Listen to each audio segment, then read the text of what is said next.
Hi friends, മൗനരാഗത്തിന്റെ പുതിയൊരു പ്രൊമോയിലേക്ക് എല്ലാവർക്കും സ്വാഗതം. കല്യാണിയും കിരണും ചന്ദ്രസേന്റെയും രൂപയുടെയും കള്ളത്തരങ്ങളൊക്കെ തന്നെ കൈയോടെ പിടികൂടുന്നുണ്ട്.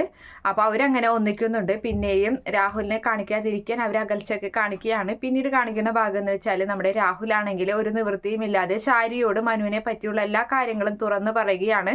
അത് കേൾക്കുന്ന ഷാരി ആകെ ഞെട്ടുന്നുണ്ട്. അപ്പോൾ എന്തായാലും എത്രയും വേഗം കിരണിനെ തന്റെ കുടുംബത്തിലേക്ക് അടുപ്പിക്കണം, അതായത് മനുവിനെ ഒഴിവാക്കിയിട്ട് എത്രയും വേഗം സരുവിന്റെ ഭർത്താവായി കിരണിനെ ആക്കണം എന്നിങ്ങനെ വിചാരിക്കുകയാണ്. അതുകൊണ്ട് തന്നെ ഷാരി കല്യാണിയെ കൊല്ലാൻ വേണ്ടിയിട്ട് കൊട്ടേഷനൊക്കെ കൊടുക്കുന്നുണ്ട്. അങ്ങനെ ഒരാളെ വിളിച്ചിട്ട് കുറെ പണമൊക്കെ അയാളുടെ കയ്യിൽ കൊടുക്കുകയാണ്. അയാളാണെങ്കിൽ എല്ലാത്തിനും ഓക്കെ പറയുകയും ചെയ്യാണ്. അങ്ങനെ ഒരു ദിവസമാണെങ്കിൽ കല്യാണി ഒരു വലിയൊരു ബിൽഡിങ്ങിന്റെ പണി പൂർത്തിയാവാത്തൊരു ബിൽഡിങ്ങിന്റെ മുകളിൽ ഇങ്ങനെ നിൽക്കുകയായിരിക്കും. അതേ സമയത്ത് ആ ആള് പുറകിലൂടെ വന്നിട്ട് കല്യാണിയെ തട്ടിയിടാനൊക്കെ നോക്കുന്ന ഒരു ഭാഗമൊക്കെ ഉണ്ട്.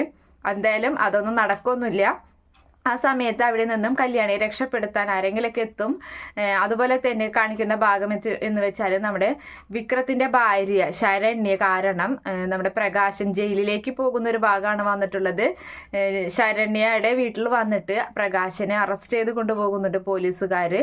അങ്ങനെ ലോക്കപ്പിൽ പ്രകാശൻ വളരെ വിഷമത്തോടു കൂടി തന്നെ എന്തായാലും ശരണ്യയുടെ എല്ലാ കള്ളത്തരങ്ങളും, ശരണ്യ ഒരു സാധാരണ സ്ത്രീയല്ലെന്നും സോണിയേക്കാളൊക്കെ വലിയൊരു ക്രൂരയായ ഒരു മനസ്സുള്ള ഒരു പെണ്ണാണ് എന്നുള്ള മരുമകളുടെ തനി സ്വരൂപം പ്രകാശൻ തിരിച്ചറിയുന്ന ഭാഗമൊക്കെയാണ് അടുത്ത ആഴ്ചയിലെ പ്രൊമോ ആയിട്ട് വന്നിട്ടുള്ളത്. Okay friends, bye, thank U.